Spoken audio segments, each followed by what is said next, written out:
ఈరోజు చాలా సంతోషంగా ఉంది. మా చెల్లెళ్ళందరినీ ఇక్కడ చూస్తూ ఉంటే స్త్రీ శక్తి బలమైన శక్తిగా ఈ రాష్ట్రంలో ఎంత ముందుకు పోతుందో చూస్తూ ఉంటే నాకు చాలా ఆనందంగా ఉంది. ఈరోజు మన ప్రధానమంత్రి గారి పుట్టినరోజు కావటం ఒక విశేషం. ప్రధానమంత్రి మోడీ గారు దేశాన్ని బలోపేతం చేశారు. ఈరోజు ప్రపంచంలోనే ఈరోజు భారతదేశానికి గౌరవ ప్రతిష్టలు పెంచారు. పేదవాళ్ళకి కేంద్ర ప్రభుత్వం ఇచ్చే సేవలు అందుతున్నాయి. పేదవాళ్ళకి బియ్యం ఇచ్చారు, పేదవాళ్ళకి ఇళ్ళు ఇచ్చారు. గత 5 ఏళ్లలో జగన్మోహన్ రెడ్డి ప్రభుత్వం ఇల్లు కట్టడానికి ₹1 సహాయం చేయకపోతే ప్రధానమంత్రి మోడీ గారు ఇచ్చిన సహకారంతో ఈ రాష్ట్రంలో లక్షల మందికి పేదలకు ఇళ్ళు అందినే ఈ సందర్భంగా నేను గుర్తు చేస్తున్నా. ఈరోజు బయట మీకు క్యాన్సర్ పరీక్షలు, బీపీ, షుగర్ టెస్టులతో పాటు మహిళలకు ఉండే క్యాన్సర్ టెస్టులు నిర్ధారణ పరీక్షలు కూడా పెట్టారు.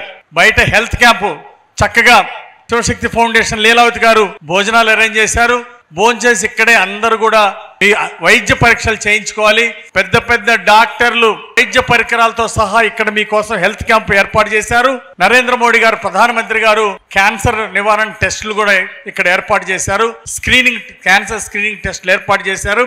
కాబట్టి భోజనం చేసి అందరూ కూడా వైద్య పరీక్షలు కూడా చూయించుకొని వెళ్లాల్సిందిగా మీ అందరికి నేను విజ్ఞప్తి చేస్తున్నా.